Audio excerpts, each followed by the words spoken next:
J'espère que vous allez bien. Très bien. Il n'y a pas de choc.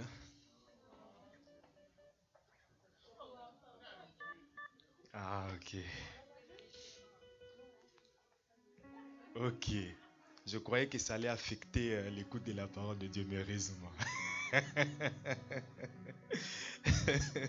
Amen. Moi, je suis malheureux parce que j'ai fait la bouche vendredi contre les Camerounais de mon boulot. Aïe, aïe, aïe, je ne sais pas ce qui va m'arriver demain. Ah, ah, gloire à Dieu. Je n'avais pas cette information-là. Vous voyez qu'il fallait que je commence par là.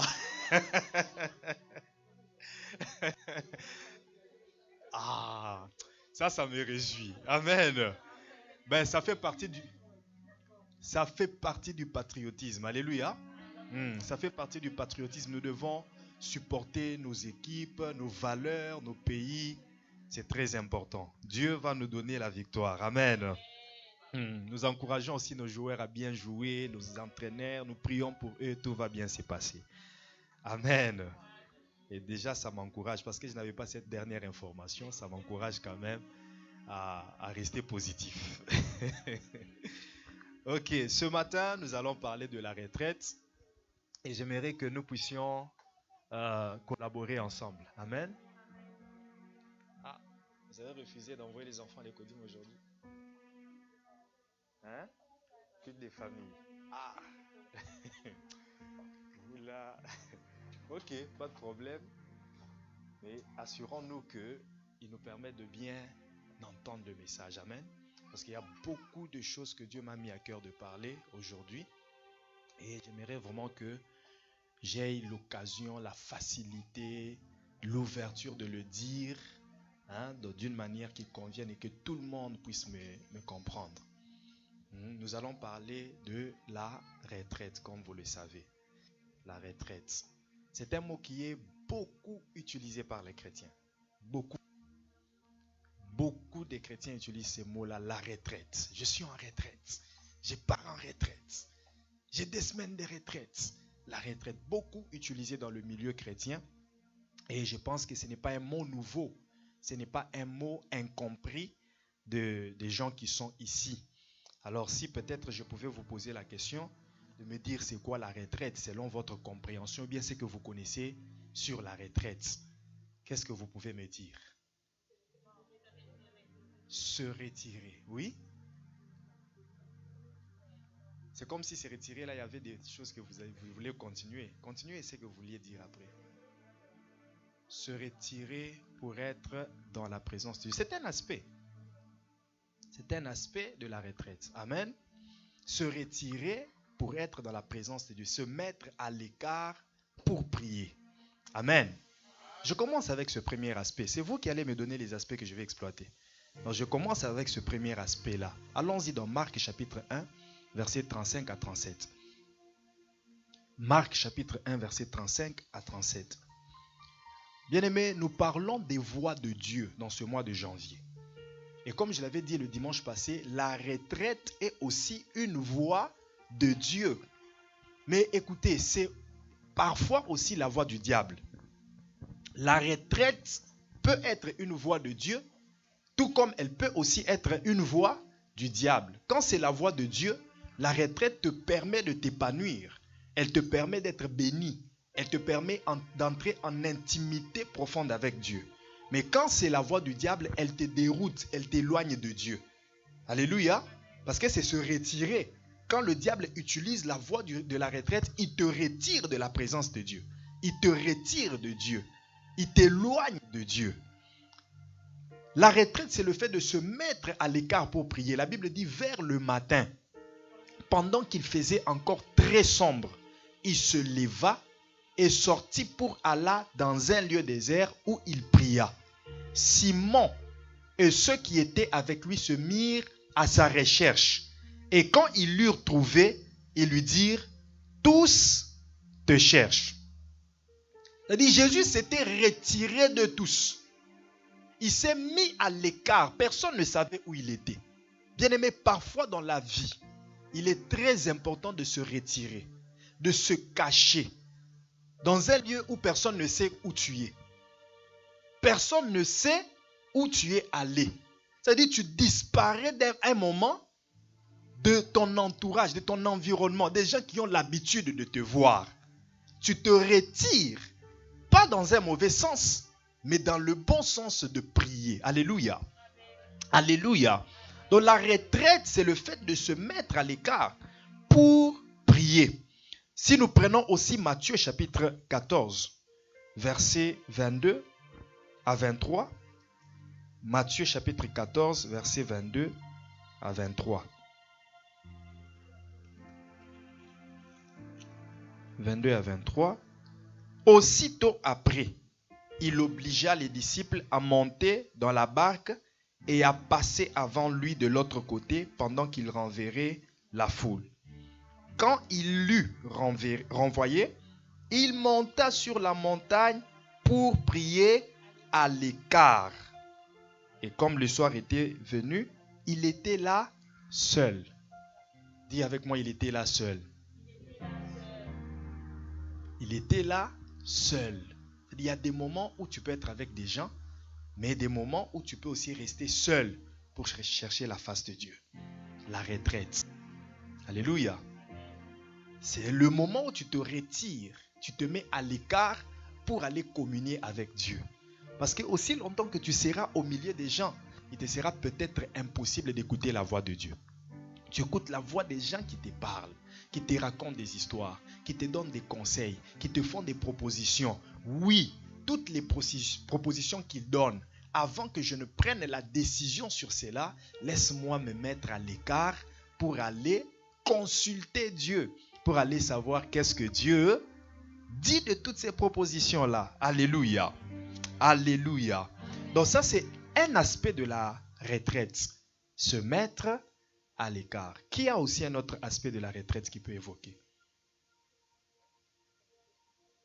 Se priver de quelque chose. Là, je parlerai plus du jeûne. Parce que le jeûne est parfois aussi associé à la retraite. On peut jeûner en étant en retraite, tout comme on peut jeûner, mais en étant avec les autres. Mais s'il faut que j'exploite cet élément-là de retraite, je peux l'adopter dans le sens où je me retire du lit, je me prive du lit, je me retire pour dormir peut-être au salon, se retirer de sa chambre, se retirer du lit, se retirer de sa maison pour aller dormir à l'église. Alléluia. Je me prive du confort de ma maison pour aller m'installer à l'église dans un inconfort et dormir sur ce plancher qui fait mal dans les côtes pour chercher la face de Dieu. Alléluia. Un autre aspect. Si vous ne donnez pas, j'arrête la prédication. C'est ce que vous avez donné. Je me limite à ce que vous avez donné.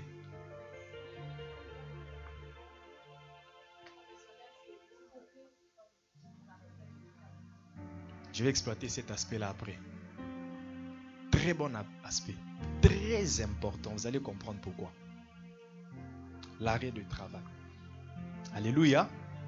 Amen. Bon, comme vous ne donnez pas, moi je vous donne. La disparition. Disparaître momentanément ou complètement. Pardon? Mais ce sont des aspects de retraite ou synonymes. Les aspects de retraite, ce sont des synonymes.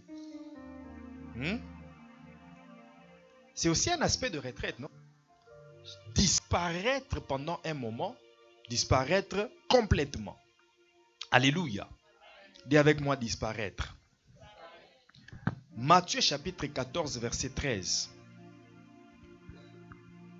Disparaître pour se ressourcer. Disparaître pour méditer. Disparaître pour aussi communier avec Dieu. À cette nouvelle, Jésus partit de là dans une barque pour se retirer à l'écart dans un lieu désert et la foule, l'ayant su, sortit des villes et le suivit à pied. Il a voulu disparaître de devant eux, mais quand ils l'ont aperçu, ils ont commencé à les suivre.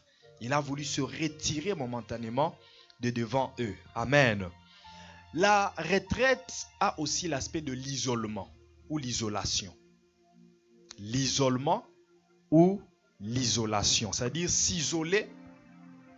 Et bien aimé dans le Seigneur, je sais que beaucoup de gens, quand on parle de retraite dans le contexte de l'église, ils voient les moments de prière. Disparaître pour aller prier. S'isoler pour aller prier. Mais je vous disais tantôt que la retraite, parfois c'est la voix de Dieu, mais parfois aussi c'est la voix du diable. Le diable utilise aussi cette retraite-là pour faire du mal aux gens. C'est ainsi que vous verrez des gens qui s'isolent parfois. Ils disparaissent de l'église. Il disparaît de la communauté. Qu'est-ce qui lui arrive? Vous ne savez pas. Et pourtant, chez lui à la maison, il est en train de vivre des dépressions. Il est en train de subir des maux d'estomac. Il est seul. Il s'est isolé. Mais c'est le diable qui l'a isolé de cette manière-là pour nuire à sa vie. C'est le diable qui l'écarte des autres. C'est le diable qui endurcit son cœur pour qu'il n'ouvre pas son cœur pour parler à son pasteur, pour parler à ses bien-aimés. Regardez, j'ai tel problème, j'ai tel problème. Ce sont ces genres de gens que le diable trompe. Il lui dit, tu vois, tu n'as pas besoin de dire tes problèmes aux gens. Mais pendant qu'il ne le dit pas aux gens, il souffre seul au-dedans de lui. Il connaît des dépressions. Parfois, ce sont des ambulances qui aillent chez lui pour lui ramasser et l'amener à l'hôpital. Pourquoi? Parce qu'il a décidé de s'isoler. C'est une retraite, mais qui n'est pas avantageuse pour celui qui la vit. Alléluia. Une retraite, parfois c'est dû à certains reproches. Vous êtes à la maison, papa te fait une reproche. Comme tu te crois être déjà jeune, âgé, non, je ne suis pas un petit enfant. J'ai quand même 20 ans. 20 ans c'est quoi? J'ai 20 ans. J'ai 20 ans. J'ai 21 ans. Je suis quand même déjà indépendant. Et tu verras, à cause de cette pression dont les parents sont en train d'exercer pour ta bonne éducation, ce genre de jeunes s'est décidé de quitter la maison sous la colère, se déconnecter de leurs parents à cause de la reproche qui a été faite. Se déconnecter de l'église, se déconnecter parce que le papa l'avait blâmé, maman avait grondé. Mais si elle a grondé pour ton éducation. Et quand il va sur la rue, il rencontre ses amis, il reçoit les mauvais conseils de ses amis qui lui disent, écoute, les parents, ils nous cassent la tête. Il ne faut pas écouter les parents. Ils sont toujours comme ça, ils croient qu'ils connaissent tout. Et à cause de ces conseils, il se déroute de la bonne voie qu'il aurait dû suivre. Et il est détruit comme ça, son éducation est détruite. Parfois même, il abandonne les études, il entre dans la drogue, il entre dans l'alcoolisme, il entre dans la dépravation totale. Parce qu'il s'est décidé de se retirer des gens qui, normalement, sont en train de chercher son bonheur. Mais lui ne voit pas ça.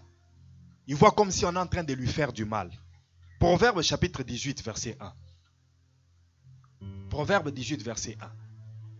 Il y a ces retraites, quelqu'un qui se décide seulement de se retirer à l'occasion de rien. À l'occasion de rien, il se déconnecte de tout le monde. Il vit sa vie isolée. Bien-aimé dans le Seigneur, Dieu a créé l'homme pour que l'homme vive dans la société. Pour qu'il y ait une complémentarité entre nous.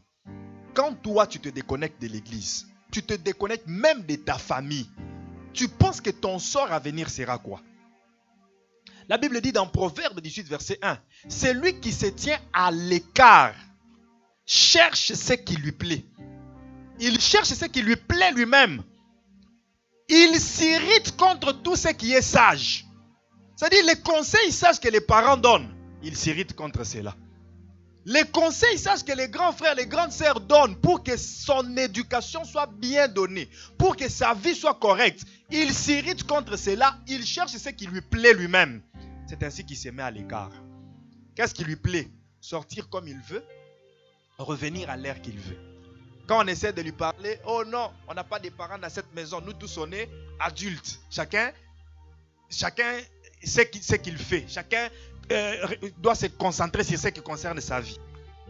Même si vous ne vivez pas avec les parents, et la première personne qui est plus âgée que vous devient votre parent, devient le représentant du parent. Vous devez l'écouter. Est-ce que je parle à quelqu'un? Quitter la maison, quitter le toit familial, aller vivre ailleurs. Il y en a même qui causent des dégâts comme ça avant de quitter. Ils se chamaillent avec tout le monde à la maison pour avoir l'occasion de bien sortir. Et quand il part, il va habiter soit avec des amis,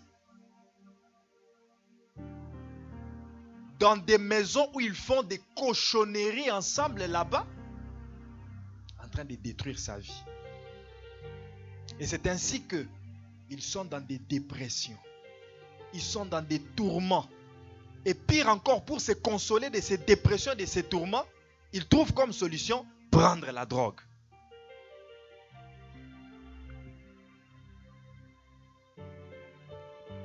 Celui qui se tient à l'écart cherche ce qui lui plaît.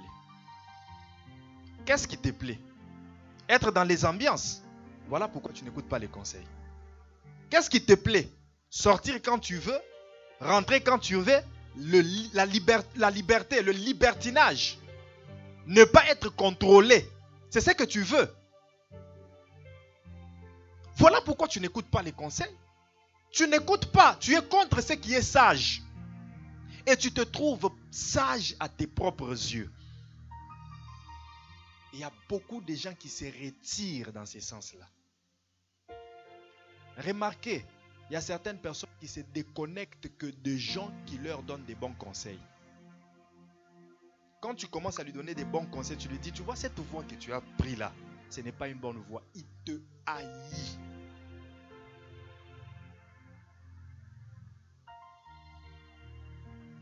Mais celui qui lui dit, viens, allons faire ceci, allons faire cela. Donc, il pense que c'est celui-là qui l'aime. C'est comme ça. Naturellement dans la vie, les gens qui nous donnent des bons conseils, on les déteste. À moins que tu aimes la sagesse, tu aimeras aussi celui qui te fait des bons reproches. Alléluia. Combien de jeunes gens dans ces pays ne vivent pas ces choses? Il a quitté les toits, il a quitté chez eux, il s'est rébellé contre ses parents. Ils sont allés vivre quelque part, dans une maison qu'eux-mêmes louent. Les filles reçoivent les hommes. Ils font des orgies dans cette maison-là. Ils font des orgies. L'orgie, c'est les rapports sexuels faits en groupe.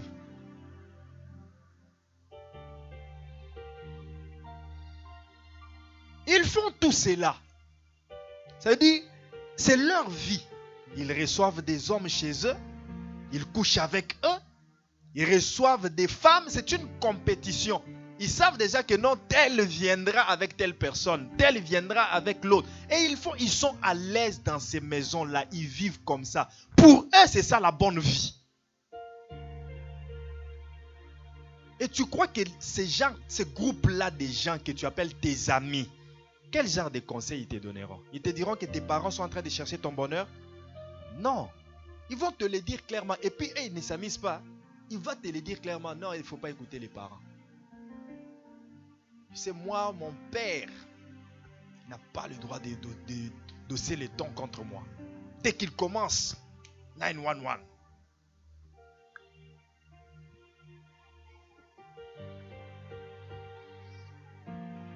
Tu crois que quand tu appelles 911, la vie que tu es en train de détruire, c'est la vie de ces papas-là?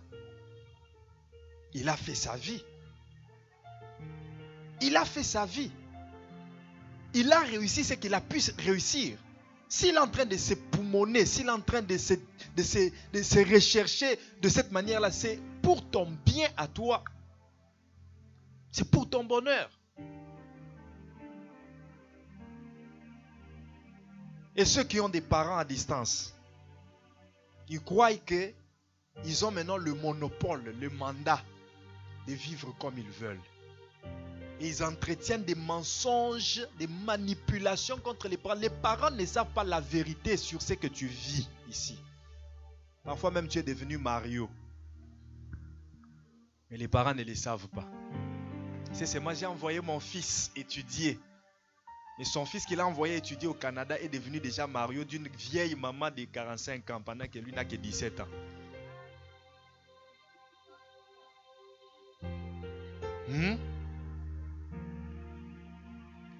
Bien-aimé dans le Seigneur, la retraite, lorsque c'est la voie de Dieu, elle te permet de s'épanouir.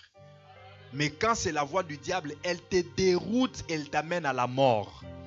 Elle détruit ta vie. Écoute, quand tu as des soucis, ne prends pas pour décision s'écarter des autres. Ça, c'est la stratégie du diable. Il t'écarte des autres pour bien menacer ta vie. Pendant que tu es avec les autres, vous voyez tel que nous sommes là, le feu spirituel d'un chacun de nous brûle. Et nous nous transférons le feu spirituel tel que nous sommes là. Mais quand tu quittes d'ici, tu quittes avec le feu que tu as. Mais quand tu quittes pour aller faire des semaines, des mois, sans te rassembler avec tes frères et tes sœurs, ce feu-là fera quoi? Il va diminuer petit à petit jusqu'à s'éteindre. Voilà pourquoi le diable isole certaines personnes de l'église. Quand il t'isole, les premiers moments de l'isolement, tu ne vas pas sentir que le feu est éteint. Ça s'éteint petit à petit. Mais dès qu'il réussit à éteindre tout le feu, c'est là maintenant qu'il commence à agir dans ta vie. À venir comme des maris de nuit, à venir comme des rêves bizarres. Et c'est là que tu commences à vivre une vie. Tu ne comprends pas, mais qu'est-ce qui se passe? Mais tu t'es écarté des bien-aimés. Tu t'es écarté de ceux qui t'aident. Comment veux-tu que les choses aillent bien? Alléluia. Alléluia. Bien-aimés dans le Seigneur, souvenez-vous de l'histoire du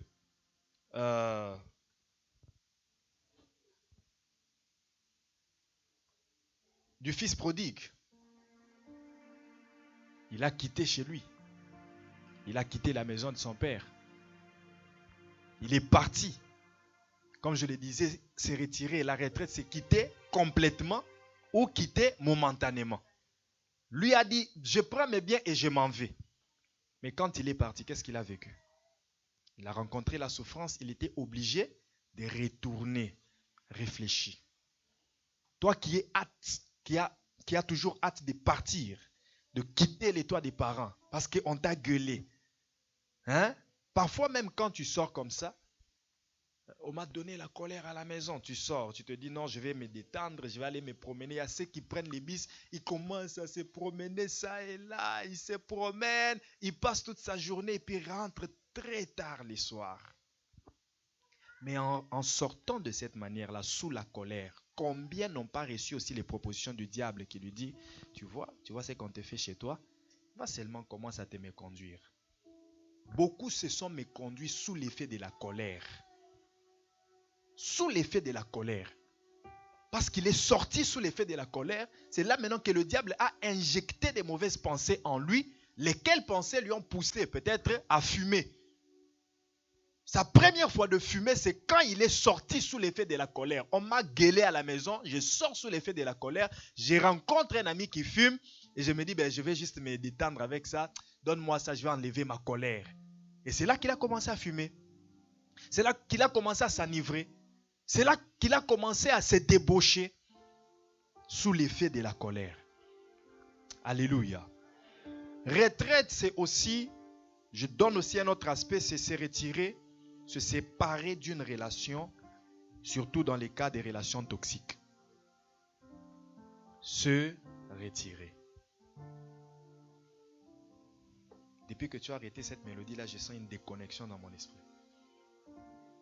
Il y avait une mélodie que tu jouais qui me connectait, mais depuis que tu l'as arrêtée,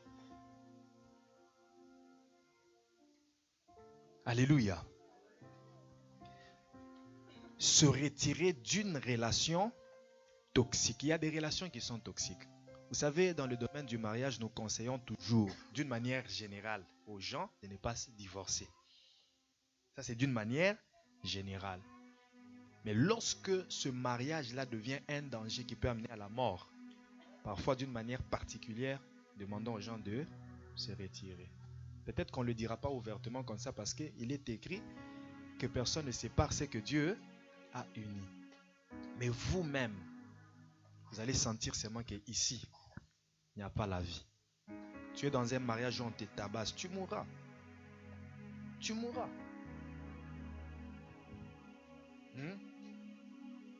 Tu vas mourir. Il y a une chanteuse nigériane qui est morte l'année passée. Donc il y a certaines relations toxiques qui peuvent amener à la mort. Certains mariages toxiques. Et parfois, je ne dis pas que je le recommande, mais parfois les personnes elles-mêmes qui les vivent, ils sentiront que ici, je dois me retirer. C'est aussi un aspect de la retraite. Toi, tu es dans une relation d'amitié avec quelqu'un qui ne te respecte pas. Quelqu'un qui ne te considère pas. Vous savez, l'amitié, peut-être que vous ne savez pas définir l'amitié. L'amitié, ce n'est pas, écoute, un vrai ami, ce n'est pas celui qui te livre ses secrets. Le vrai ami, c'est celui qui te respecte même quand vous avez des avis différents. Quand tu vis avec quelqu'un, tu es mon ami, mais tu veux toujours être au-dessus de moi, me mépriser, ne pas respecter mes avis, même si tu n'es pas d'accord avec, mais quand même laisse-moi la liberté de dire mes avis. Mais quel est ce genre d'ami qui veut toujours dominer sur toi et tu l'appelles ton ami? Non, l'amitié, c'est d'abord une relation d'égalité. Alléluia. Il y a des relations toxiques, des relations d'amitié qui ne tiennent pas debout, qui amènent toujours à des conflits. Mieux vaut pour moi vivre dans la paix que de vivre dans une relation d'amitié qui ne amène que des conflits. Alléluia. Et vous voyez ça, tout ça, ce sont des aspects de retraite. Ce n'est pas mal de se retirer parfois de certaines personnes quand tu sens qu'il y a le courant ne passe pas bien avec ces gens. Écoutez, la loi de la réconciliation demande que quand tu as un problème avec quelqu'un, que vous puissiez réparer. Mais réparer ne veut pas dire rester ensemble. On peut réparer, mais je me retire pour éviter des problèmes. Parce que je sens que le courant ne passe pas. Parce que la loi de l'honneur aussi existe. La loi de l'honneur. Tu ne m'honores pas, tu ne me considères pas. Comment est-ce que je serai toujours là en train de venir vers toi? Alléluia. Est-ce que je parle à quelqu'un? On va lire Genèse chapitre 13, versets 5 à 9. Genèse 13, 5 à 9. Si tu as trouvé, tu peux lire.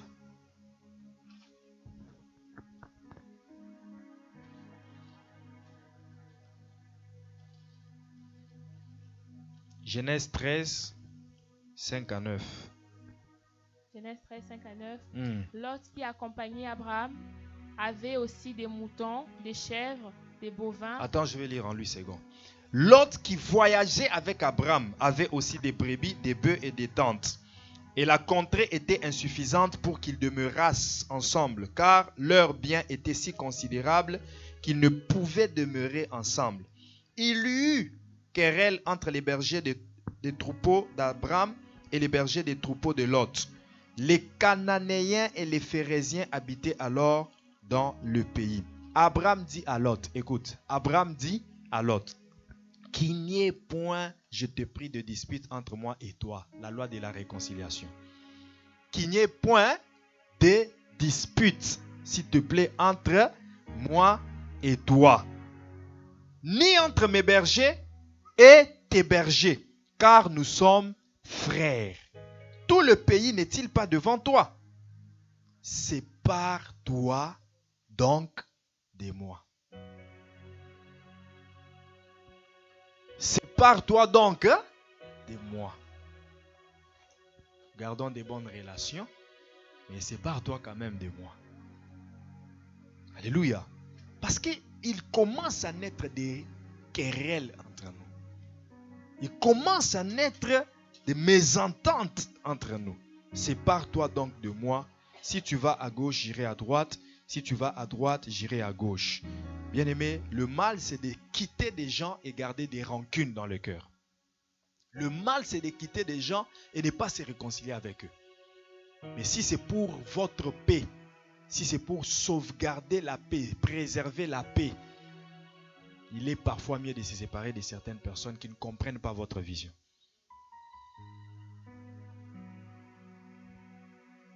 Et c'est ainsi que Abraham est parti de son côté, Lot est parti de son côté. Mais quand Lot a eu besoin d'intervention, de secours, comme ils étaient en bon terme, ça n'a pas empêché Abraham d'aller intervenir. Il a intercédé pour Lot. Il a prié pour que Dieu puisse sauver Lot du malheur qui allait atteindre Sodome et Gomorrhe, le pays où vivait Lot. Alléluia. Alléluia. Bien-aimé dans le Seigneur, je parlais tantôt de mariage. Il y a une seule chose, d'ailleurs même ça aussi. Jésus dit, c'est les pharisiens qui posent la question à Jésus, mais Moïse a dit que les gens doivent demander de fournir la lettre de divorce pour répudier leur femme. Qu'est-ce que Dieu a dit à ces gens-là? Il dit, Moïse vous a dit tout cela à cause de votre incrédulité. À cause de votre incrédulité. Sauf pour cas d'adultère, là, vous pouvez vous séparer. Jésus n'a pas dit que forcément pour les cas d'adultère, même pour les cas d'adultère aussi, si l'homme se décide de pardonner sa femme, ils vont continuer à vivre. Si la femme décide de pardonner son homme, ils vont continuer à vivre, mais tout en réglant ces problèmes pour que ça ne revienne plus encore. Alléluia. Il y a beaucoup de problèmes dans les couples, beaucoup de problèmes qui surviennent dans les couples. La responsabilité que nous avons, c'est de réparer ces problèmes-là. Ce n'est pas de blâmer l'autre et dire que lui est comme ça et l'autre est comme ça, de s'accuser entre nous. La responsabilité que nous avons tous, c'est de corriger les erreurs afin de continuer à vivre ensemble. Chacun de nous dans les couples, chacun de nous dans nos familles, nous avons des responsabilités. Regarde ton voisin et dis-lui, tu as des responsabilités. Alléluia. Nous avons tous des responsabilités. Il y a des choses qui se corrigent avec le temps. Il y a des choses qui se... Le mal, c'est d'être conscient que j'ai un tort, mais de continuer à nourrir ces torts-là pour qu'il alimente toujours des problèmes dans la maison. Oui, il y a des gens comme ça. Donc quand il y a des problèmes, il est à l'aise. C'est comme s'il veut que la vie des couples soit toujours des problèmes. Il ne veut pas la paix. Donc il ne peut pas faire 2 mois sans qu'il y ait des chicanes entre eux. Il ne peut pas se passer 1 mois facile comme ça qu'il traverse dans la paix, l'homme et la femme. Il faut toujours que quelqu'un ramène des problèmes. Il y a des hommes problématiques, il y a aussi des femmes problématiques. Un homme qui rentre à la maison, à l'occasion de rien, il commence à gueuler. Oh, c'est comme ça prépare aujourd'hui, ce n'est pas bon. J'allais dire ça, mais je me suis réservé parce que ce n'est pas bien de le dire. Alléluia.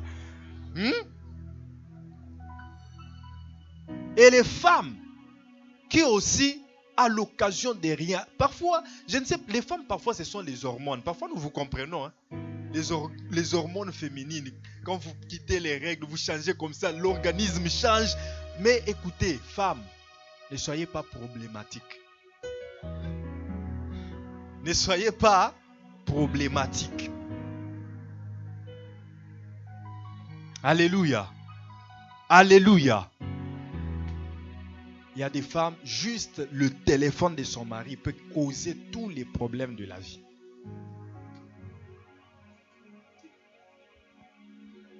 Des guerres qui commencent juste à cause du téléphone.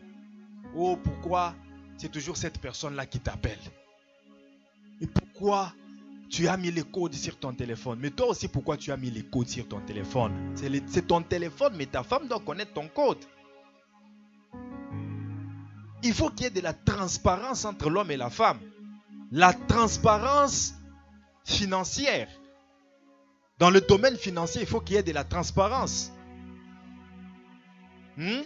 Dans le domaine des amitiés, quels sont les amis de ton homme? Quels sont les amis de ta femme? Il faut qu'il y ait de la transparence. Comment est-ce que tu fréquentes des gens que ta femme ne connaît pas? Tu fréquentes des gens que ton mari ne connaît pas. Bien aimé, je vous dis, il y a certaines personnes, si seulement il est à côté de ton mari, tu sens vraiment qu'il commence à changer. Son comportement change. Donc dès que cette personne-là se met avec ta femme, tu sens qu'elle change de comportement. Sa manière de se comporter à la maison change. Oui. Parce qu'elle est influencée par cette personne-là. Ce qu'il lui dit, ce qu'ils font ensemble lui influence même dans la manière dont vous vivez à la maison. Alors si tu aimes ta femme, si tu aimes ton mari, si tu aimes ta famille, tu vas préserver la paix de ta famille. Tu ne vas pas te mettre avec des gens qui sont en train de te conseiller mal pour que tu puisses enflammer des flammes dans ta famille, allumer des feux dans ta famille, des guerres inutiles dans ta famille. Alléluia. Alléluia.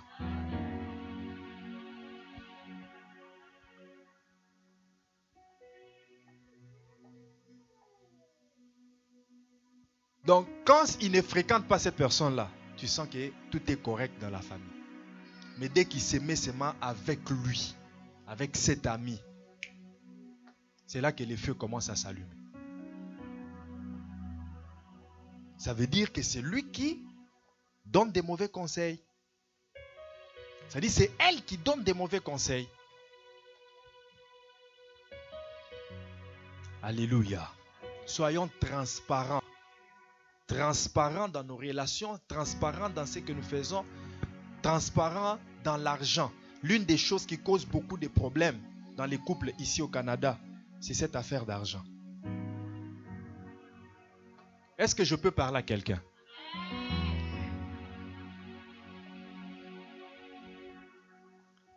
L'affaire argent.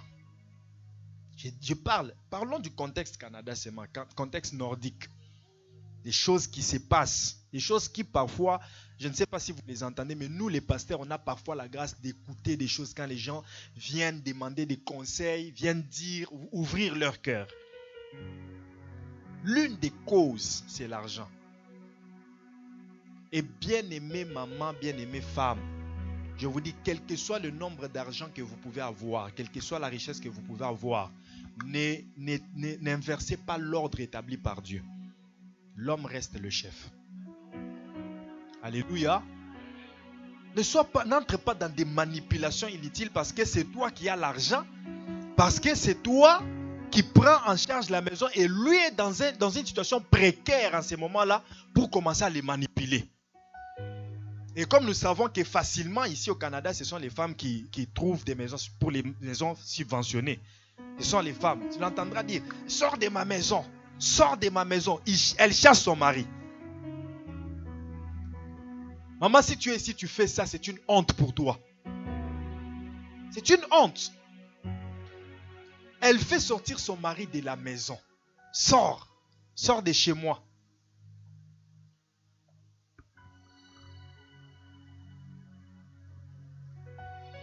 Écoute, Dieu m'a envoyé ce matin pour prêcher quelqu'un, pour établir la vérité dans le cœur de quelqu'un. Alléluia. Même si tu n'es pas encore marié, mais tu dois entendre ces choses pour que tu les saches. Oui, bien-aimé frère, tu dois entendre ces choses pour que tu les saches, pour que tu le comprennes, que tu ne tombes pas dans les pièges de ceux qui les ont fait. C'est ainsi que vous entendrez les autres dire Basia poto, Basia poto bazalaka. Vous croyez que c'est quoi? Ce sont ces comportements-là d'égoïsme que les femmes parfois entretiennent. Son argent, c'est son argent. Mais l'argent de son mari, c'est l'argent de tout le monde.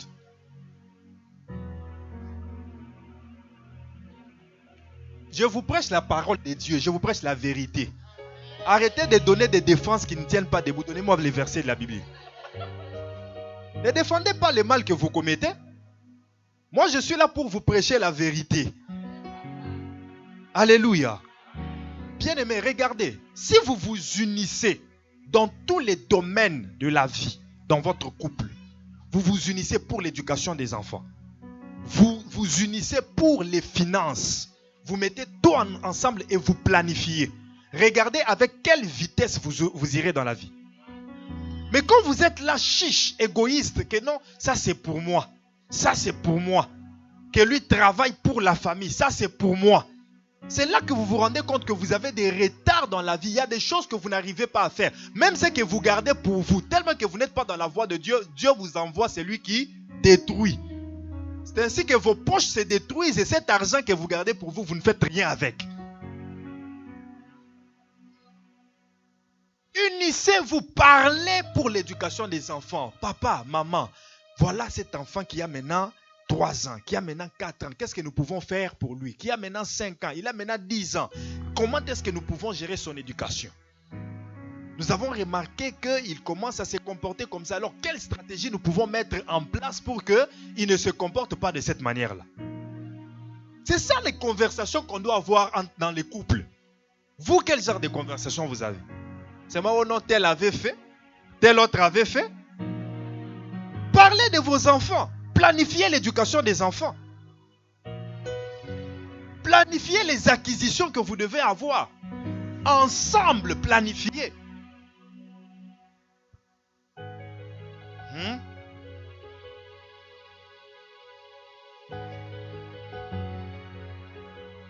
Nous voyons ce petit-là, il commence à devenir un peu turbulent. Bon, envoyons-lui aller faire le sport.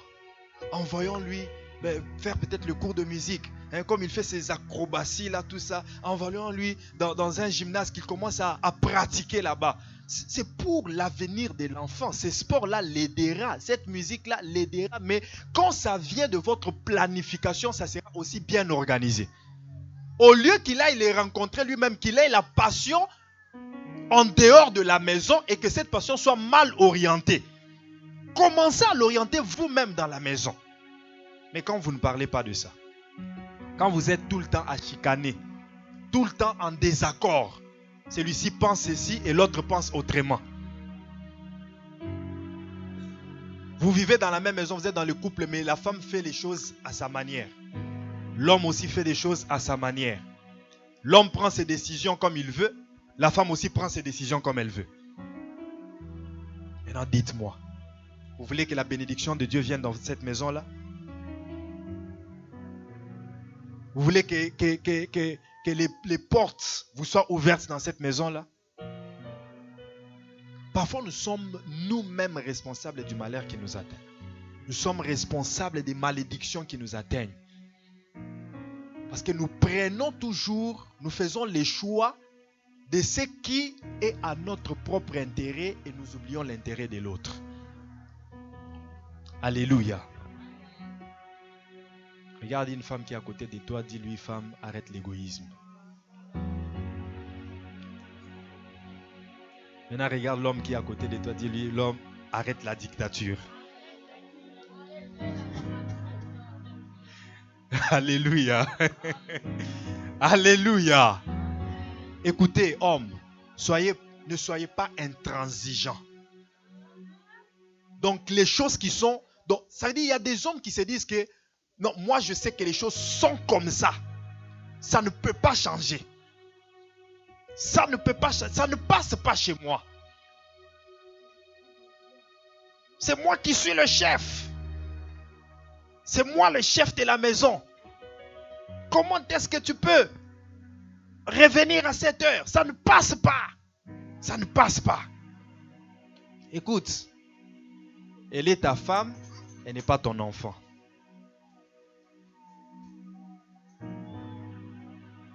Elle est ta femme, elle n'est pas ton enfant. Ne la traite pas comme si c'était ton enfant.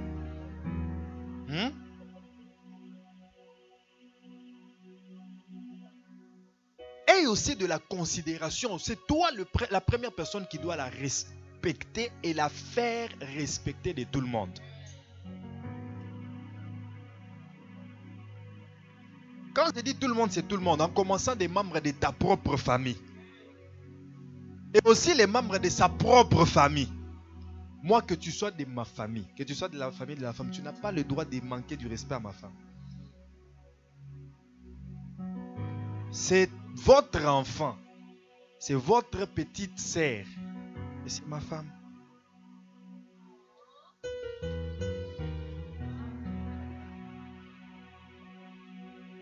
Alléluia. Écoutez, ces choses doivent être connues. Le respect doit être réciproque. Le respect doit être réciproque. Et la première personne qui doit assurer le respect et la protection de sa femme, c'est toi, son mari. Si toi déjà tu ne le respectes pas, au milieu des gens en public, tu lui balances des mauvaises paroles. Maintenant, comment est-ce que les autres vont le respecter? C'est toi qui vas calomnier ta femme chez tes sœurs, chez tes tantes. Ah, cette femme-là que j'ai épousée, vraiment. Ça, c'est l'homme qui parle de sa femme. Hein? Chez ses amis. Vous savez, j'ai épousé une très mauvaise femme. Qui t'avait demandé de l'épouser? Quand tu l'épousais là, tu étais où? Tes yeux étaient où? Ta tête était où? Pour maintenant commencer à publier le nom de cette jeune fille là partout. Elle est mauvaise, elle est mauvaise, elle est mauvaise. Mais si elle est mauvaise, pourquoi est-ce que tu continues à savourer d'elle? Il y a des hommes qui chosifient la femme, qui font de la femme l'outil sexuel. C'est quand il a ses désirs sexuels qu'il ira chez cette femme. Mais il ne parle jamais en bien de cette femme. Ça, c'est déjà une malédiction. C'est déjà une malédiction. Vous me regardez, hein? Vous me regardez. Prenez le temps de bien réfléchir et de prier avant d'épouser vos femmes. Il y a l'un qui me regarde comme ça. Regarde-moi comme tu me regardes. Je dis, encore vous les Haïtiens, vous vous épousez seulement entre vous. Hein? La beauté haïtienne, la beauté haïtienne. Écoute, la Bible dit, Proverbe 31, verset 30. La grâce est trompeuse. La beauté est vaine. Mais la femme qui craint l'Éternel, la femme qui fait quoi? Toi, suis seulement la beauté. Suis la beauté. Oh, j'aime comment il fait ses sourcils. Hein? Toi, tu suis les sourcils, hein? Ok, tu seras à la maison là, avec les sourcils. Mais tu es en train de pleurer dans ton coin. Oh, je ne savais pas. Si je savais, je n'aurais pas épousé. Suis seulement la beauté. La beauté est vaine. La grâce est trompeuse. La grâce, c'est parfois ce que nous faisons ici. Parce que tu la vois modérer, chanter. Tu dis, hé, cette sœur-là, la grâce, elle est trompeuse. Cette sœur-là. Parce que tu la vois parler en langue, prier. Tu dis, ah, ça c'est vraiment la femme que je dois épouser. Ramène-la à la maison. C'est là que tu vivras les caractères. Alléluia. Au-delà de la beauté, au-delà de la grâce, recherche les caractères. Recherche les caractères. Travaillez sur les caractères avant de vous marier. Travaillez. Chaque personne doit travailler sur son caractère. Mais ce ne sera pas un travail qui se limitera avant de se marier. C'est un travail qui se fait même dans les mariages. Ne dites pas que nous avons déjà 2 ans de mariage. Vous croyez que 2 ans de mariage c'est fini? On peut arrêter de travailler sur le caractère. Même les gens qui ont 40 ans de mariage continuent à travailler sur leur caractère. Moi aussi j'étais intransigeant avant. Cette femme m'a beaucoup aidé. Il y a beaucoup de choses qu'elle n'a pas acceptées. Elle a contesté ça. Et j'étais obligé de changer ma manière de faire les choses. Alléluia. Alléluia. Ah, je disais alléluia. J'étais obligé de changer beaucoup de choses, des choses que je pensais que je faisais bien. Mais quand tu rencontres une personne, elle doit aussi te montrer que non, ça ne passe pas. Ça, ce n'est pas bien. Parfois aussi, ça passe par des incompréhensions. Mais finalement, avec l'Esprit de Dieu que nous avons en nous, tu te dis non, non. Elle a raison. Elle a raison. Et je dois changer. Je dois changer mon comportement. Alléluia. Mais comme je parle de moi, je dois aussi rendre grâce pour elle. Parce qu'il y a beaucoup de choses qui ont changé dans sa vie. C'est parce que nous sommes engagés à travailler sur cela. C'est un travail, comme on dit, de longue haleine. Toi, tu viens de te marier à peine, tu commences, oh non, je suis fatigué. Je suis fatigué de ces mariages. Je vais divorcer.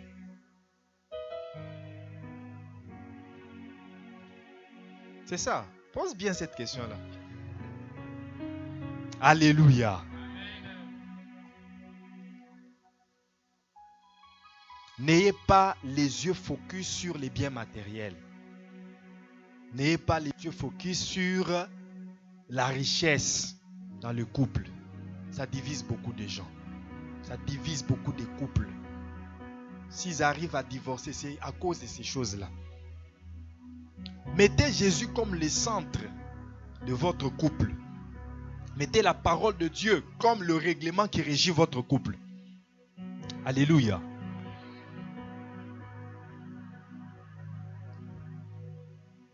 Écoutez, dans le cadre du mariage, il y a une forme de retraite qui est autorisée. C'est-à-dire une séparation momentanée pour vaquer à la prière. 1 Corinthiens chapitre 7, verset.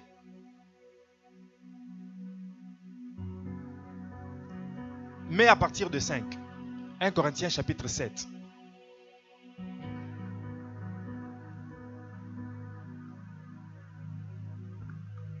« 1 Corinthiens chapitre 7.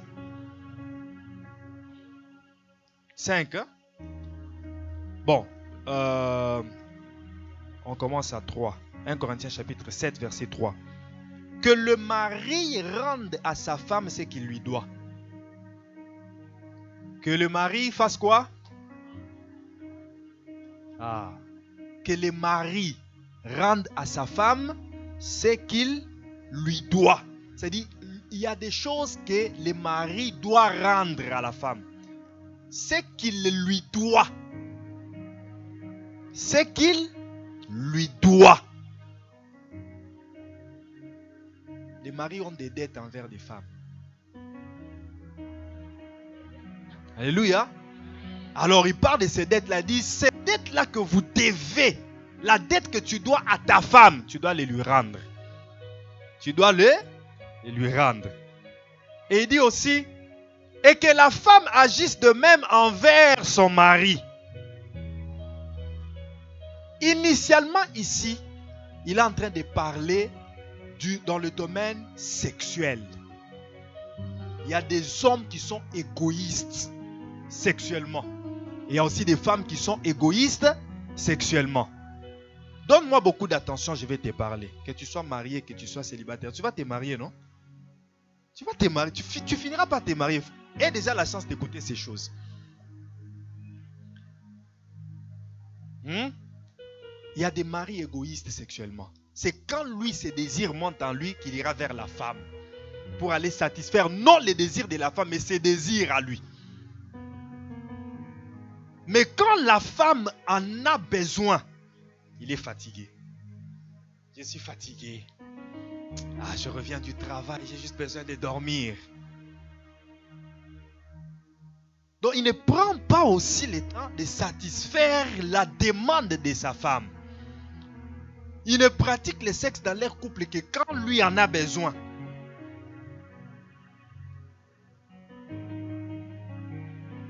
De même aussi pour les femmes.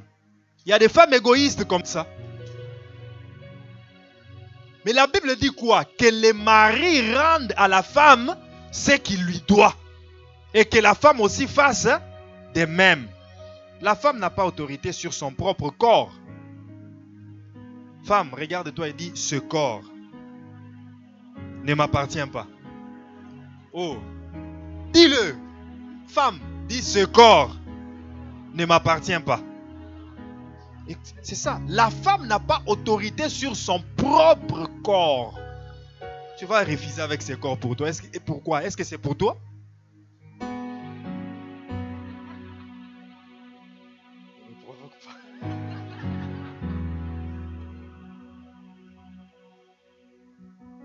Est-ce que c'est pour toi?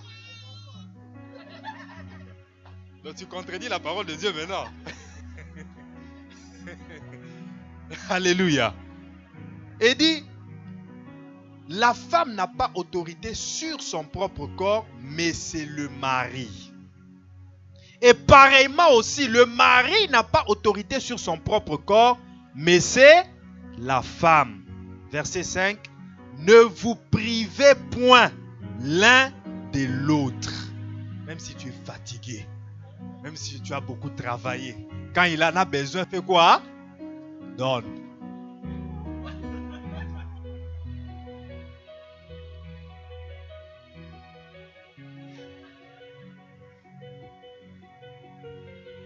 Est-ce que c'est mal que je dise la vérité? Hein? Vous le prenez parfois comme un moment de rire parce que je dis des choses qui sont considérées par les autres comme tabous. Mais si vous savez combien ces choses détruisent des familles, vous ne les prendrez pas à la légère. Vous ne les prendrez pas à la légère. Si vous saviez combien ces choses détruisent des couples, vous comprendrez pourquoi est-ce que je prends mon temps de les dire clairement et ouvertement comme ça. Il dit que l'homme aussi, il dit ne vous privez point l'un de l'autre si ce n'est d'un commun accord pour un temps. Pour un temps. D'un commun accord. C'est-à-dire vous vous convenez, chérie, tu vois ces derniers temps, j'ai besoin de prier. Alors c'est à ce moment-là que vous allez vous convenir afin de vaquer à la prière. Et puis il dit quoi? Puis retourner ensemble. C'est-à-dire que ce ne soit pas un long moment, que ce ne soit pas un long temps. Retourner ensemble. Vaquer à la prière pour un temps, mais après retourner ensemble afin de peur que Satan ne vous tente pas par votre incontinence.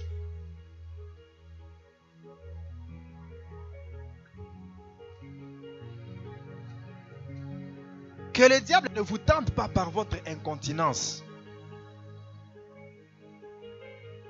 Elle est femme mariée. Elle est une femme mariée. Mais à cause de son égoïsme sexuel, quand elle a ses désirs en elle, elle a déjà acheté ses outils pour se masturber avec. Et puis elle les défend. Oh, c'est écrit dans la Bible que la masturbation est un péché. Toi, tu crois que tous les péchés sont écrits clairement comme ça dans la Bible? Une femme qui se masturbe, elle se masturbe juste par son égoïsme.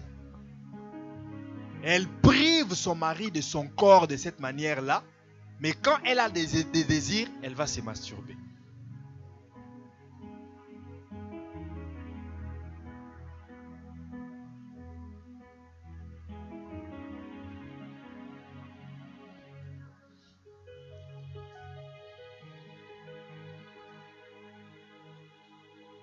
Ne donnez pas l'occasion au diable de vous tenter et de vous amener dans une voie qui n'est pas la voie de Dieu.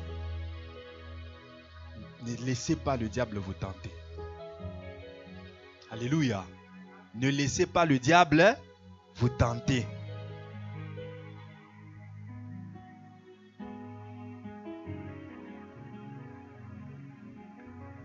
Alléluia. Dans les couples, il convient, la voie de Dieu, c'est de rester ensemble. Si on se retire, c'est juste pour aller prier. Il y a des femmes qui prennent ses claques et ses clics et qui s'en vont parce qu'il y a eu conflit, il y a eu mésentente dans la maison. Oh, je pars chez nous, je pars chez nous. Il y a aussi des hommes qui quittent des maisons. Je prends mes affaires, je pars. Ils sortent de la maison. Maintenant, quand tu es parti là, est-ce que le problème est réglé? Est-ce que le problème est résolu? Le problème n'est pas résolu. Parfois, c'est juste par notre égoïsme. Nous cherchons plus notre intérêt que l'intérêt de la personne qui est en face de nous. C'est lui l'homme. Il a l'argent. Mais il laisse sa femme souffrir. Parfois, le compte de sa femme n'a rien du tout. Mais il est là, il fait ses affaires à lui. Il s'achète des choses. Il s'achète des choses. Il dépense l'argent comme il veut. Mais sa femme est en train de souffrir. Elle n'arrive pas à payer certaines factures. Il y a aussi des femmes. Tu as des besoins, mais tu ne le dis pas. Tu ne demandes pas. Écoutez, femmes qui vivent au Canada, abandonnez les mentalités. Écoutez, ne suivez pas ce que les autres me disent. Oh non, les blancs, ils vivent comme ça. Ce n'est pas tous les blancs qui vivent de cette manière-là. Il y a des blancs chrétiens qui vivent selon la parole de Dieu. Des couples chrétiens blancs qui respectent la parole de Dieu. Vous regardez les gens de loin. Vous ne savez pas quelle religion ils suivent. Vous ne savez pas quelle est la relation qu'ils ont avec quel Dieu. Et vous commencez à suivre leur manière de se comporter. Vous prenez pour modèle les incirconcis. Vous prenez pour modèle les païens pour vivre comme eux. Oh, l'amour des blancs. Non, l'amour de Dieu, pas l'amour des blancs. Vivez le mariage selon ce que Dieu a établi. Dès que vous commencez à inverser l'ordre, vous êtes allé de côté, vous êtes allé à côté. Parce qu'il y a des femmes, à cause de l'orgueil, à cause du vantardisme, elles disent, moi, je n'aime pas dépendre de l'homme. Moi, je ne peux pas demander l'argent à l'homme. Je travaille, je fais mes efforts pour avoir écouté. Aussi longtemps, même si tu as des richesses, sache qu'il y a toujours des choses qui doivent te faire dépendre de ton mari. Voilà pourquoi la Bible dit les désirs de la femme seront portés envers son mari.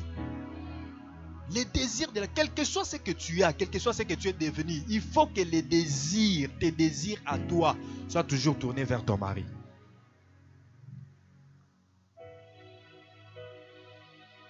Alléluia. Chicane dans le couple, l'homme sort. Sous la colère, il va commencer à baratiner des filles. Il commence à commettre des infidélités. Il se retire de la maison, il se retire de sa femme pour aller commencer à coucher avec d'autres femmes. Commettre l'adultère sous prétexte que parce que sa femme lui a donné la colère à la maison. La femme sort, elle se méconduit sous prétexte que l'homme lui a donné la colère. Vous savez, ceux qui règlent les chicanes des couples, parfois ils conseillent cela. Un moment de retrait. Quand vous voyez que la chicane s'enflamme dans votre relation, à ce moment-là, pour éviter qu'il y ait violence physique, vous devez faire quoi? Vous retirer. Soit l'homme peut sortir, soit la femme peut sortir. Mais tu sors pour aller où? Tu sors pour aller faire quoi? N'oublie pas que tu es un enfant de Dieu. Oui, tu peux te retirer pour mettre le calme en ces moments-là, que le calme revienne d'abord. Mais sache aussi que où tu vas, tu demeures un enfant de Dieu. Ne va pas te méconduire, ne va pas te compromettre. Alléluia. Alléluia.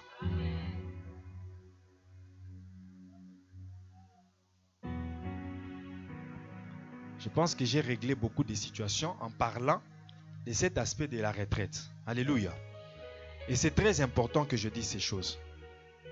Très important. Il y a des cas où ce genre de conflits. Écoutez, les conflits, les problèmes ne manquent pas là où les gens sont. Mais la maturité de régler les problèmes, c'est ce que je vous conseillerais. C'est ce que je vous recommanderais. La sagesse de régler les problèmes.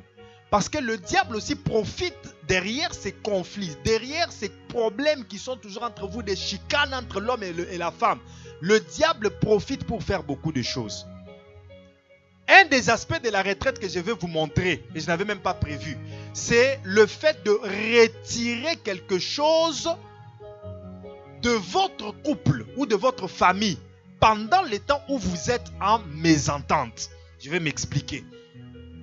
J'ai constaté que la plupart des couples qui ont eu des conflits entre eux. Je sais que l'autisme, c'est parfois aussi l'incompatibilité entre deux personnes. Ça peut aussi amener cette maladie-là ou certaines autres maladies. Mais j'ai aussi constaté que beaucoup de gens, lorsqu'ils sont dans des conflits, les enfants se voient être retirés de la bonne santé. Les enfants tombent malades. Les enfants tombent malades. Les enfants connaissent des maladies, des troubles de comportement. Tu vois, l'enfant était bien. Mais subitement, comme le papa et maman ne s'entendent pas, les éducatrices qui sont ici peuvent me comprendre ce que je suis en train de dire. Comme dans la maison, papa et maman ne s'entendent pas, tu sens que même l'attention de l'enfant à l'école est en train de baisser. L'intelligence de l'enfant est en train de baisser.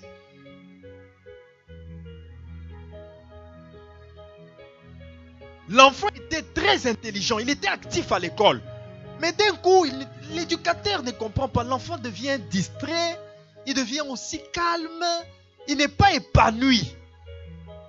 Il maigrit, il tombe malade n'importe quand parce que les deux parents ne s'entendent pas. Parfois même, il y a déjà une séparation. L'enfant est en train maintenant de chercher à s'adapter à une vie où 3 jours, il est avec papa, 3 jours, il est avec maman. Ce n'est pas la vie qu'il vivait. Il était habitué à voir son père, sa mère, ils jouent ensemble, ils mangent ensemble, mais subitement la vie change. Et il y a des choses qui vont se retirer de l'enfant à cause de l'égoïsme des parents, à cause de l'irresponsabilité des parents. Soyons responsables. Soyons responsables. J'ai évoqué le cas de l'incompatibilité ici. Ceux qui ne sont pas encore mariés, j'en avais parlé dans la réunion des jeunes. Ne regarde pas, comme je le disais, tu regardes seulement la beauté, tu regardes seulement la grâce. Mais avant de vous engager même dans la relation, établir que vous êtes dans une relation, allez faire des examens pour savoir si vous êtes compatibles l'un et l'autre. Allez faire des examens. L'électrophorèse, l'hépatite A, B et C. Faites tous ces examens-là. Peut-être que le partenaire que tu veux épouser est atteint de VIH. Alors, il faut que vous puissiez continuer, parce que ce n'est pas aussi dit que quand il a le VIH, vous devez arrêter la relation. C'est aussi possible de vivre avec, mais ce sont les médecins qui vont vous le dire.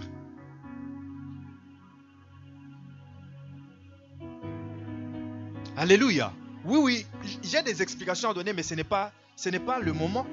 Il fallait que tu viennes à la réunion des jeunes, j'avais expliqué tout ça. Alléluia. Fais des examens. Toi, tu es une fille, tu sais que non, tu aimes le côté là, ce côté-là, tu aimes. Mais tu t'engages maintenant à épouser quelqu'un d'autre, tu ne sais pas si ce côté-là, il est bon. Maintenant, quand tu vas entrer dans les mariages, comme on parlait dans la réunion des mamans 2023, elles m'ont dit qu'il y avait une femme qui avait posé un homme, mais il était comme une mine de stylos. Et la femme était là, elle dit, oh Seigneur, mais qu'est-ce que j'ai fait pour mériter tout ça? Mais avant que vous ne puissiez vous marier, est-ce que tu t'étais rassuré que cet homme-là... Et comment c'est rassuré? Ce n'est pas en pratiquant avant le mariage. C'est en consultant les médecins. C'est ça une des erreurs que beaucoup de gens font. Nous n'avons pas la mentalité d'aller consulter. Faisons les examens. C'est le médecin qui te dira. Va parler au médecin. Dis-lui, médecin, s'il te plaît, moi, ce côté-là, je peux tout rater, mais ce côté-là, j'aime. Dis-moi si l'homme que je veux marier, est-ce qu'il est bon ce côté-là? Il y a même des gens qui s'engagent dans des relations. Son pasteur ne sait pas. Checkons même la spiritualité de l'homme que tu veux marier. Checkons la spiritualité de la femme que tu veux marier. Les médecins ne savent pas. C'est seulement entre eux. Ils se disent, bon, marions-nous, hein, marions-nous. Et puis quand vous entrez dans les mariages, premier enfant SS. À cause de l'incompatibilité.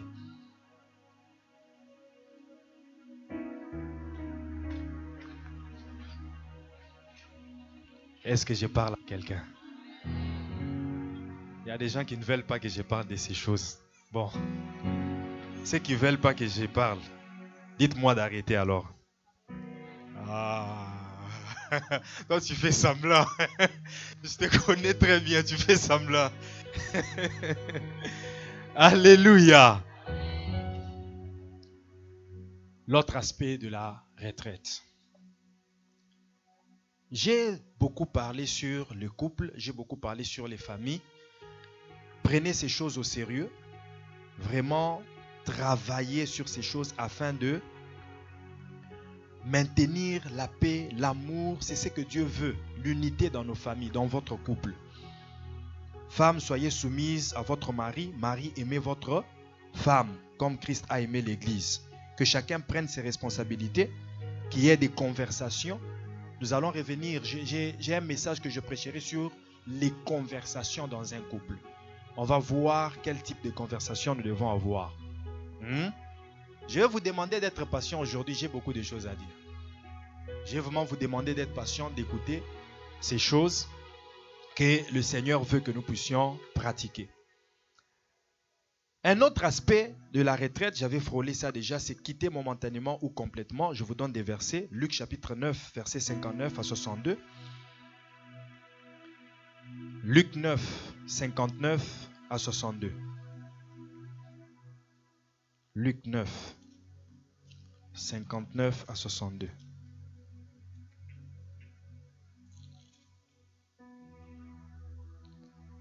Il dit à un autre, suis-moi. Et il répondit, Seigneur, permets-moi d'aller d'abord ensevelir mon père. Mais Jésus lui dit, laisse les morts ensevelir leurs morts. Et toi, va annoncer le royaume de Dieu. Un autre dit, je te suivrai, Seigneur, mais permets-moi d'aller d'abord prendre congé de ceux de ma maison. Jésus lui répondit, quiconque met la main à la charrue et regarde en arrière n'est pas propre au royaume de Dieu. Amen. Ça, c'est se retirer de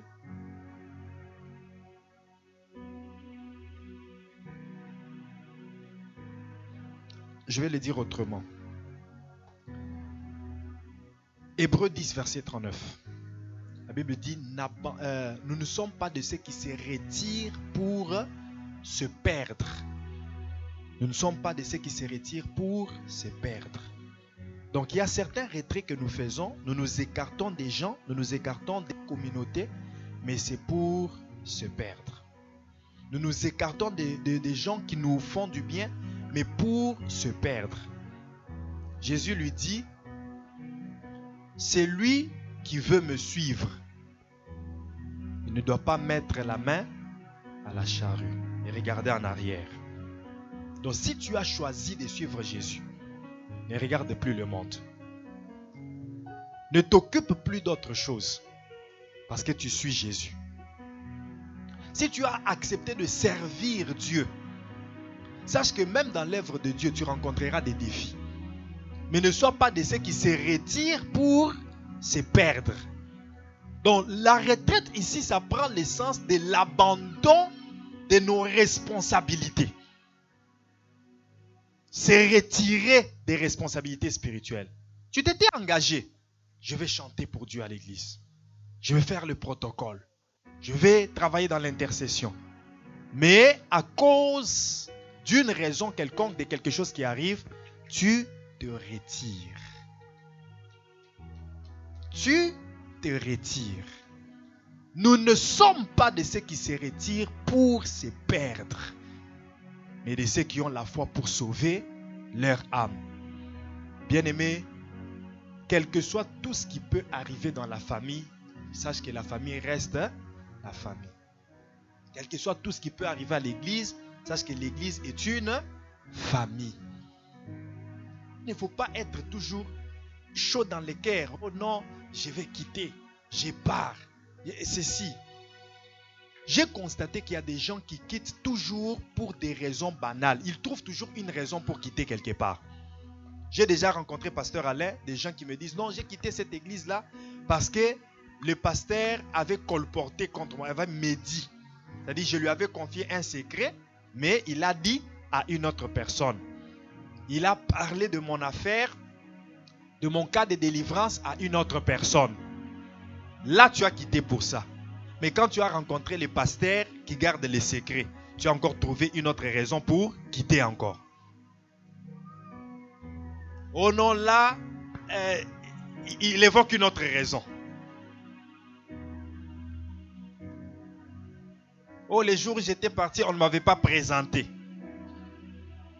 Il va dans une église où on lui présente, il trouve encore une autre raison. Oh, là, je vois comme si les enseignements ne sont pas adaptés à mon niveau.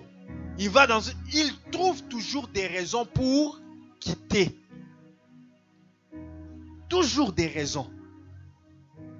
Je vous dis. Et nous qui faisons parfois 10 ans dans la même église, 15 ans dans la même église, 5 ans, 6 ans, nous allons totaliser depuis qu'on a commencé la transfiguration. Vous croyez qu'on n'a pas rencontré des problèmes? Vous croyez que tout ce qu'on a rencontré, c'était toujours des choses qui nous plaisaient? De la même manière que nous faisons des efforts pour corriger dans la famille, c'est de la même manière aussi que nous devons faire des efforts pour corriger ce qui est corrigeable à l'église. Alléluia. N'abandonnons pas notre assemblée, Hébreux 10, verset 25, comme c'est la coutume de quelques-uns. N'abandonnons pas nos assemblées. Proverbe 18, verset 9. Celui qui se retire est frère de celui qui détruit. Celui qui se retire est frère de celui qui... Tu t'es retiré de la chorale. Depuis que tu t'es retiré de la chorale, est-ce que ce qui s'est fait dans la chorale, ça s'est fait toujours de la manière où quand tu étais là, il y a eu maintenant une baisse à cause de ton absence? Est-ce que tu as détruit ou bien tu as réparé? Est-ce que tu contribues à l'épanouissement ou bien à la régression?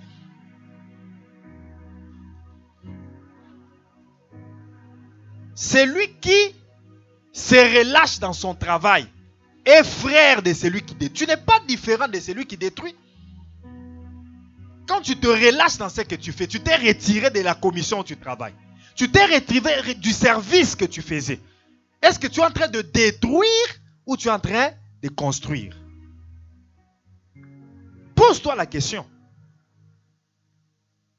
Pose-toi la question. Vous voyez, tout ça, ce sont des aspects de la retraite. Donc parfois, on ne tient pas compte. On se retire. On se retire comme ça. Mais on ne tient pas compte que cette retraite que j'ai fait, ce retrait que j'ai fait, va occasionner l'échec, va occasionner les ça ne va pas, va occasionner la régression dans les services que je suis en train de faire. Nous ne sommes pas de ceux qui se retirent. Jérémie 48, verset 10, la Bible dit: maudit soit celui qui fait l'œuvre du Seigneur avec négligence. Celui qui se retire, c'est une forme de négligence. Il a la grâce, il a le temps, il peut apporter sa grâce, il peut apporter avec tout son cœur pour que l'œuvre se fasse pour la bénédiction de tout le monde. Mais il se décide de se retirer. Il se décide de négliger ce qui est en train de se faire, de négliger l'œuvre de Dieu qui est en train de se faire. La Bible dit: maudit soit celui qui fait l'œuvre du Seigneur avec négligence. Maudit soit celui qui néglige l'œuvre du Seigneur. Alléluia. L'autre forme de retraite, c'est l'exil. L'exil est aussi une forme de retraite. Parfois nous parlons de l'exil politique, qui est le fait de disparaître momentanément de la scène politique. Et parfois, il y a des exilés qui fuient, par exemple, qu'ils ont fait des revendications, ils ont fait des choses et ils s'exilent dans un autre pays pour fuir l'arrestation dans son propre pays. Ce sont des exils, ce sont des retraits. Mais il y a aussi des moments où on peut se retirer pour se dire: non, je ne vais pas exercer cette fonction à cause d'un contingent quelconque, politique ou administratif qui s'est fait dans ce domaine-là. Vous savez, pour ceux qui sont peut-être enfants des autorités, vous allez me confirmer ça, que ce n'est pas facile. Ce n'est pas facile de vivre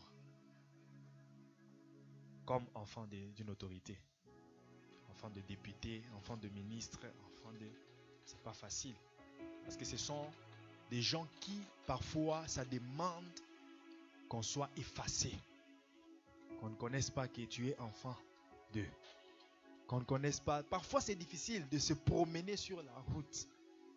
Parce que dès qu'on te voit, on te reconnaît. Ah, voilà l'enfant du président de la République. C'est tout le monde qui viendra vers toi. J'ai regardé une vidéo sur TikTok. Vous voyez seulement le petit fan. Il descend à Kin, c'est tout le monde qui se précipite sur lui. À son niveau. Maintenant, quand vous êtes au niveau de la présidence, de la primature, ou à ces niveaux-là politiques, à ces rangs-là politiques, et quand vous n'avez pas la sagesse de la retraite, pour se retirer parfois de la scène, pour être, comment on dit, passer inaperçu. Passer inaperçu. Il y a des gens qui veulent qu'on sache que eux, c'est enfants d'eux. Et souvent, ce sont les cousins, hein, les enfants des troisième femmes. C'est équitable. C'est le président de la République, c'est mon père. Mais les enfants authentiques biologiques, tu le verras, effacés parce qu'il sait que c'est pour sa propre sécurité. Dire aux gens que tu es enfant de député, ce n'est pas une gloire. Ça peut aussi être l'occasion d'une insécurité. Si tu ne sais pas, t'effacer. Ça peut être l'occasion d'une insécurité. Parce que le jour où quelque chose arrivera et que les gens te reconnaissent dans ça, ils t'attaqueront. Voilà pourquoi dans tous les domaines de la vie, il est important de s'effacer, de passer inaperçu. Matthieu chapitre 14, verset 13. Lorsque Hérode a fait tuer Jean, il a coupé la tête de Jean. Matthieu chapitre 14 au verset 10, 11, 12, 13. Il fait tuer Jean au verset 13. Jésus, quand on lui informe que Hérode vient de couper la tête de Jean, qu'est-ce que Jésus a fait? Il s'est retiré pour aller se cacher en Galilée. Il a disparu de la scène. Il dit, ça c'est une affaire politique. Et tellement que la Bible dit ceci. Hérode, ayant entendu parler de Jésus, il se disait que certainement que c'est le Jean que j'ai fait décapiter qui est revenu sous une autre forme, et il cherchait à voir Jésus. Maintenant Jésus se dit, ah, cet homme a décapité la tête de Jean. Et il cherche à me voir. Certainement c'est pour faire quoi? Décapiter aussi ma tête. C'est ainsi qu'il s'est retiré. Alléluia. Quand vous commencez à monter en richesse, en gloire, politiquement, dans les domaines où vous montez, apprenez aussi à vous éclipser, à vous effacer, afin que les gens ne sachent pas qui vous êtes ni ce que vous avez. Parce que quand vous exposez tout et vous vous exposez parfois à l'insécurité. Alléluia. Alléluia. L'autre forme de retraite, c'est la retraite comme le temps de repos, l'arrêt du travail. Alléluia. L'arrêt du travail après avoir longuement servi. Et là, souvent on parle de la pension de retraite, c'est-à-dire le salaire qu'on continue à te payer après que tu aies arrêté de travailler. C'est aussi la retraite. Et l'autre, la dernière forme de retraite que je vous donne ce matin, c'est la mort. La mort est aussi une retraite. Et c'est ici que nous devons nous poser une question. De tout ce que je viens de dire, toi, jeune adolescent, toi, papa marié, maman mariée, toi, frère, toi, sœur, de la manière dont tu te comportes dans ta famille, de la manière dont tu te comportes dans ton couple, de la manière dont tu ne traites pas bien ton caractère pour t'aligner selon la parole de Dieu. Si c'est fait que Dieu décide aujourd'hui de te retirer dans le sens de la mort, où passeras-tu ton éternité? Où passeras-tu ton éternité? après avoir entretenu des rancines et des haines contre les gens sur la terre, après avoir maltraité ta femme, après avoir mené la vie dure à ton mari, après avoir mené la vie dure à tes parents, après avoir te comporté, te compromettre dans la drogue, dans l'impudicité, dans l'adultère, sache qu'il y aura un temps où tu vas mourir. Un temps que tu ignores. Tu ne sais ni l'heure, ni le moment, ni de quelle manière ça viendra. Mais dès que ça arrive, pose-toi la question, où passeras-tu ton éternité? Il faut réfléchir sur cette forme de retraite. La mort. En mourant, sache que tu laisses des peines et des blessures dans les cœurs de certaines personnes qui restent sur la terre. Les gens qui te conseillent, qui te disent, ma fille, comporte-toi bien. Va à l'église, étudie. Sépare-toi des mauvais amis. Tu dis, ah, maman parle toujours. Mais avec ces mauvais amis où vous entrez dans une auto, avec la fumée des, comment on appelle ça encore, des chichas, qui est en train de s'évaporer partout dans l'auto, vous roulez à 180 à l'heure. Si cette voiture tourne et que tu meurs, c'est cette pauvre femme qui t'a donné des conseils qui va rester avec la peine dans le cœur.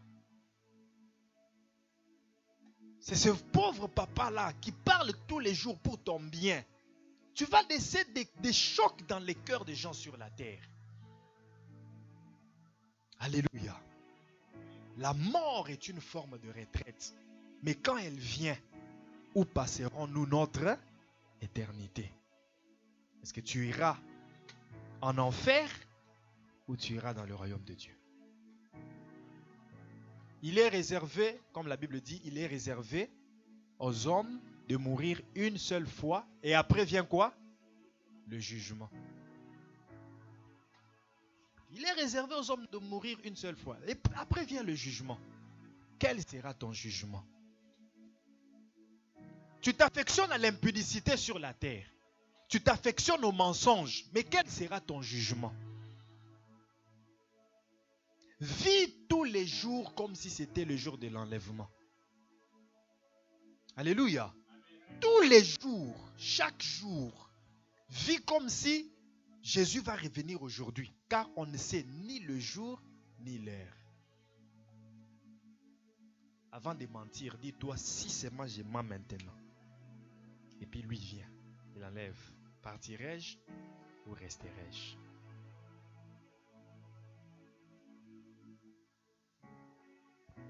Voilà pourquoi il est écrit aujourd'hui, si vous entendez sa voix, n'endurcissez pas vos cœurs. Jésus a dit, veillez et priez, car vous ne savez pas l'heure, vous ne connaissez pas le moment ni l'heure à laquelle le Fils de l'homme reviendra. Alléluia. Alléluia. Hébreux chapitre 9, verset 26. Cette retraite est inévitable parce que tout homme est appelé à mourir. C'est vrai que quand les gens meurent, ça fait mal au cœur. Mais nous pouvons demander la grâce à Dieu pour nous préserver de la mort. Préserver les membres de nos familles de la mort. Alléluia. Autrement, il aurait fallu qu'il eût souffert plusieurs fois depuis la création du monde, tandis que maintenant, à la fin des siècles, il a paru une seule fois pour abolir le péché.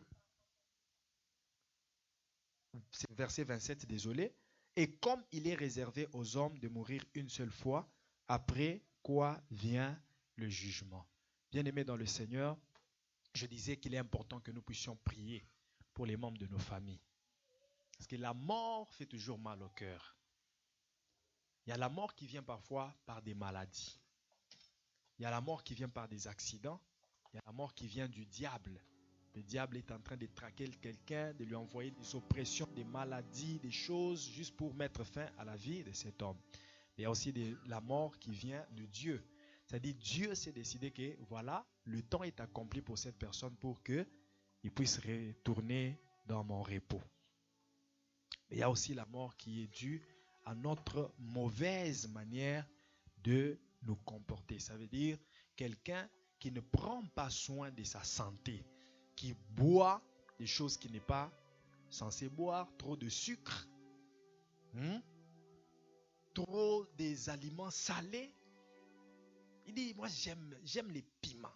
J'aime les piments. Oui, tu aimes. Tu en manges beaucoup. Mais qu'est-ce que c'est en train de détériorer dans ta santé? Alléluia.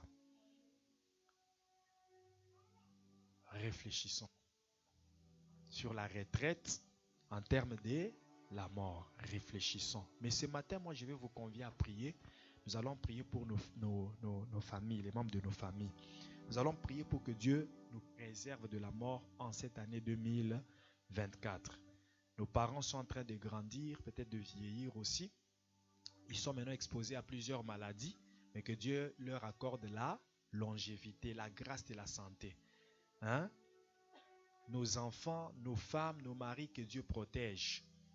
Ce n'est pas ce que nous voulons, mais imagine-toi que tu perds cet homme-là. Quel est le choc qui te restera dans le cœur? Que tu perdes cette femme. Oh, elle a fait un accident, elle dormait, et puis elle ne s'est pas réveillée. Quel est le choc que tu auras dans le cœur d'avoir perdu cet être merveilleuse, même si tu es là chaque jour à l'accuser, oh non, il n'a pas bien préparé, il n'a pas fait ceci, et qu'elle meurt seulement. C'est là que tu sentiras le choc de perdre quelqu'un. Ces beaux enfants que Dieu t'a donnés, que tu le perdes. La mort n'est pas quelque chose qui donne la joie, ça donne toujours la tristesse. Alléluia. Donc j'aimerais que nous puissions nous lever, nous allons prier, nous allons demander la grâce de la longévité, la grâce de la santé divine. Nous allons prier pour nos familles, recommander nos familles entre les mains de Dieu. Que le diable ne retire pas les gens de nos familles. Nous allons aussi prier pour la conversion de ceux qui ne connaissent pas encore Dieu dans nos familles. C'est ça le sujet des prières qui va clôturer cet enseignement. Que Dieu nous protège, que Dieu nous préserve, que Dieu nous bénisse, que Dieu convertisse les membres de nos familles qui n'ont pas encore donné leur vie à Jésus-Christ. Que Dieu garde les gens qui sont en train d'avancer en âge dans nos familles. Que Dieu les garde encore en vie. Si tu as des membres de famille qui sont malades, tu demandes la guérison pour eux. Que le diable ne leur retire pas la santé. Que le diable ne leur retire pas le souffle de vie. Nous allons prier. Le diable n'a même pas le pouvoir de retirer le souffle de vie à quelqu'un. Il n'y a que Dieu qui détient le souffle de vie entre ses mains. Mais que Dieu préserve, qu'il continue à alimenter, à renouveler le souffle de vie. Tenons-nous debout et prions.